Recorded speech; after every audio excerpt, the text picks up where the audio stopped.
a regulada de formigas, a regulação de formigas. No Paraná, inclusive, existe uma resolução exigindo que os produtores tomem medidas para evitar que os ninhos se instalem, porque se isso acontecer, fica mais difícil controlar a praga.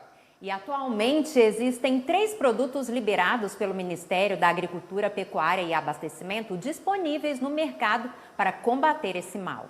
Sobre esse assunto, conversamos agora com a professora da disciplina de pragas e plantas cultivadas da Universidade Federal do Paraná, Maria Aparecida Cacilha. Boa tarde, professora. Bem-vinda ao AgroMais. Boa tarde, André. Boa tarde, Juliana. Boa tarde aos telespectadores.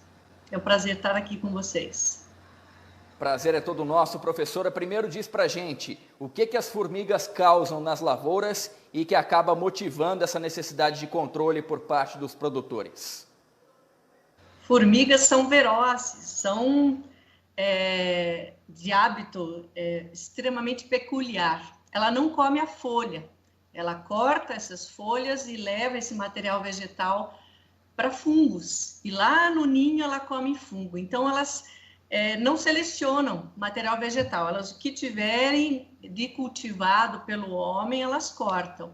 Essências florestais é muito estudado em termos de dano, onde a gente tem um parâmetro, né, científico mais determinado. Em áreas agrícolas a gente não sabe em termos de percentual. O que se sabe é que elas são vorazes, cortam muito e estragam muito. A partir dessa época do ano, da primavera, começam as revoadas e começa o estrago. Então, tem que fazer o manejo delas. Ou seja, né, aparentemente inocentes, pequenas, mas juntas podem fazer um estrago enorme, né, professora? E qual é o grau de eficiência desses formicidas disponíveis no mercado? Eles são suficientes para sanar esse problema em definitivo? Não, formiga a gente não erradica. Há uma dificuldade de localização de ninho, determinação do tamanho desse ninho. Então, é a primeira coisa. O produtor tem que saber a espécie, localizar o ninho, ter uma dimensão do tamanho desse ninho, porque em função dessa dimensão ele vai poder calcular quanto de formicida que ele vai utilizar. Nós temos no mercado liberado pelo Ministério da Agricultura para uso agrícola, não uso de jardinagem. Para o uso agrícola nós temos o princípio ativo sulfuramida, fipronil, que são na formulação de iscas, né, que ela leva para o ninho, ou na forma de pó. Eu considero a forma de pó muito eficiente, só que é só para ninho muito pequeno, recém-fundado. As iscas, elas levam para o ninho e elas acabam se envenenando. Quanto de eficiência? Depende do manejo do produtor. Uma vez aplicado determinado tamanho, ele precisa fazer o repasse. É obrigatório, ele não pode achar que isso terminou de uma vez. Normalmente o ninho morre 70% e dali 2, 3 meses ele retorna. Então é muito importante o produtor fazer esse acompanhamento, ele retornar e refazer o tratamento. Quais são as alternativas, professora, disponíveis no mercado hoje para o produtor fazer o controle dessas formigas, não é? E quando a gente fala em alternativa, a gente pensa naquelas sustentáveis, no caso, a alternativa biológica, o controle biológico, já é disponível também para controlar essa praga na lavoura? Não, existem iscas à base de plantas, onde o produtor precisa, num período mais curto, refazer os tratamentos, porque ela percebe que está sendo envenenada e para de carregar essa isca. É uma isca autorizada para agricultura orgânica, à base de uma planta chamada Tefrósia, mas ela tem um período mais curto de ação, então o produtor precisa retornar a cada 40, 50 dias para acompanhar. Biológico, existem fungos, mas ela também percebe, ela limpa, se ela tem uma autorregulação dentro do ninho, E essas formulações à base de fungo entomopatogênico não são muito eficientes. Tem que ser ninho muito pequeno. Então, o que funciona mais em termos de biológico é a natureza. Nós temos que ter áreas de florestamento ao lado, para que tenha pássaros, tatus, répteis, que são os maiores inimigos naturais dela. Se eu for pensar em solos férteis, eu tenho fungos naturalmente lá no solo que vão dar uma ajuda.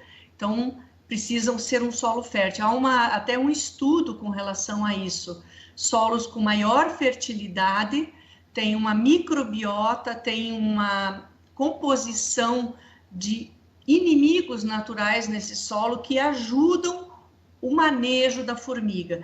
Não existe erradicação. O homem até hoje ele não conseguiu erradicar a formiga. Ele maneja, ele vai conduzindo a área e reduzindo o número de formigueiros, ele consegue não ter danos tão expressivos. Abandonou a área, a formiga vem e faz o estrago danado. Então, professora Maria, as formigas, elas cortam as plantas para alimentar fungos e acabam atingindo uma grande variedade de espécies vegetais. Sim. Quais são as culturas que mais sofrem com esse mal?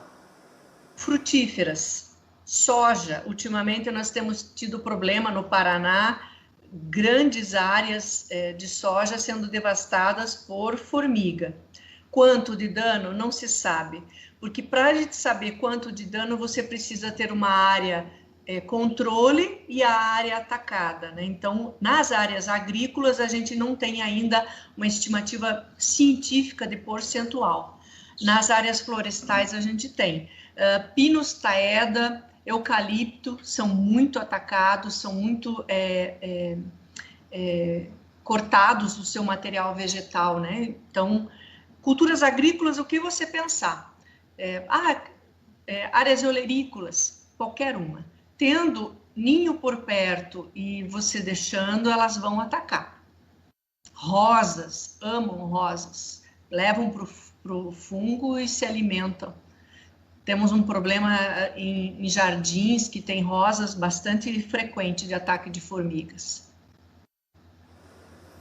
Professora, para a gente encerrar, como é que a UFPR, a Universidade Federal do Paraná, juntamente com a Embrapa, tem desenvolvido pesquisas para conseguir controlar a ação das formigas nas lavouras? Os programas de pós-graduação, no caso a zoologia, junto com a Embrapa Floresta, desenvolveu pesquisas em pinos, em Santa Catarina. O pesquisador Wilson, da Embrapa Floresta, que desenvolveu.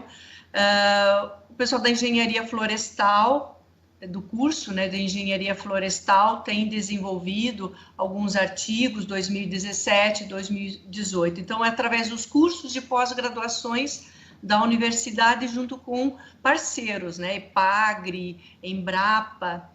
Sem essas parcerias, né, das empresas reflorestadoras, não se consegue, né, um bom andamento da pesquisa. Então, a parceria é tudo de bom.